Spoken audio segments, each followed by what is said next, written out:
Hello నమస్తే welcome back to my YouTube channel వెసీ Paradise. I am Gajavalli Sai Sahithi. ఈరోజు special తమలపాకు పొడి.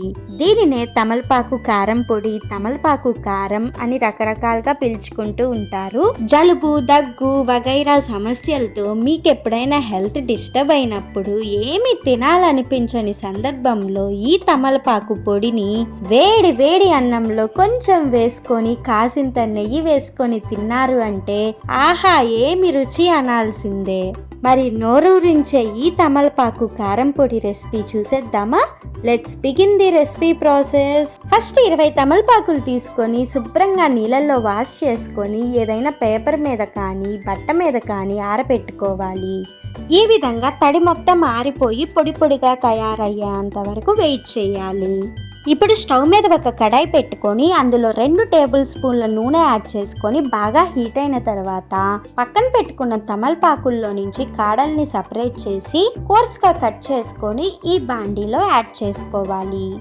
ఇప్పుడు మంటని లో టు మీడియం ఫ్లేమ్కి అడ్జస్ట్ చేసుకుంటూ తమలపాకులన్నీ కూడా క్రిస్పీగా అయ్యేంత వరకు ఫ్రై అవ్వనివ్వాలి. మీరు ఈ ప్రాసెస్ని తమలపాకులని ఆరపెట్టుకోకుండా డైరెక్ట్గా వాష్ చేసుకున్న వెంటనే కూడా చేసుకోవచ్చు. కాకపోతే ఫ్రై అవ్వటానికి కొంచెం ఎక్కువ టైం తీసుకుంటుంది. అదే ముందే మనం ట్రై చేసుకున్నాం అనుకోండి, ఈజీగా ఈ ప్రాసెస్ని చేసుకోవచ్చు. సో కొంచెం సేపటికి మనకైతే ఈ విధంగా తమలపాకులు క్రిస్పీగా చేంజ్ అవుతాయి. ఈ టైంలో తమలపాకులు అన్నిటినీ పక్కకు తీసి అదే కడాయిలో 20 ఎండుమిర్చి, 20 వెల్లుల్లి రెబ్బలు యాడ్ చేసుకొని 1 నిమిషం అలా రోస్ట్ చేసుకోండి. తర్వాత ఇందులో 4 టీ స్పూన్ల పచ్చిపప్పు, 4 టీ స్పూన్ల మినప్పప్పు, 2 టీ స్పూన్ల జీలకర్ర వేసుకొని మధ్యలో కలుపుకుంటూ 80% వరకు డ్రై రోస్ట్ అవ్వనివ్వాలి. మీరు ఈ ప్రాసెస్ని లో టు మీడియం ఫ్లేమ్ మీద చేసుకోండి. ఒక్కసారి ఈ తమలపాకు పొడిని తయారు చేసి 8 కంటైనర్లో స్టోర్ చేసుకున్నారు అంటే మినిమం 6 నెలల పాటు ఈజీగా నిల్వ ఉంటుంది. ఇప్పుడు ఇందులో 4 టీ స్పూన్ల నువ్వులు వేసుకొని ఒక 30 సెకండ్స్ అలా రోస్ట్ చేసుకోండి. ఇప్పుడు ఆల్రెడీ వేయించుకున్న పల్లీలు 2 టేబుల్ స్పూన్ల వరకు వేసుకున్నాను. ఇన్ కేస్ మీరు గనక పచ్చి పల్లీలు యూజ్ చేస్తున్నట్లు అయితే ఎండుమిరపకాయలతో పాటు యాడ్ చేసుకోవాలని గుర్తుంచుకోండి.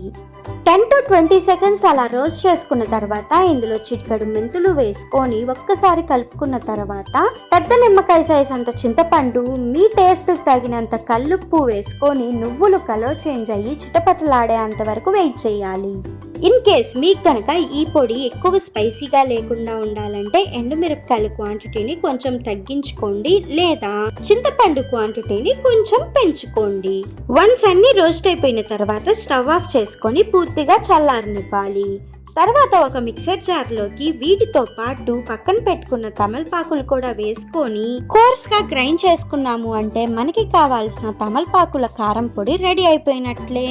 ఇది కేవలం అన్నంలోకి మాత్రమే కాకుండా దోశ, ఇడ్లీలోకి కూడా చాలా టేస్టీగా ఉంటుంది.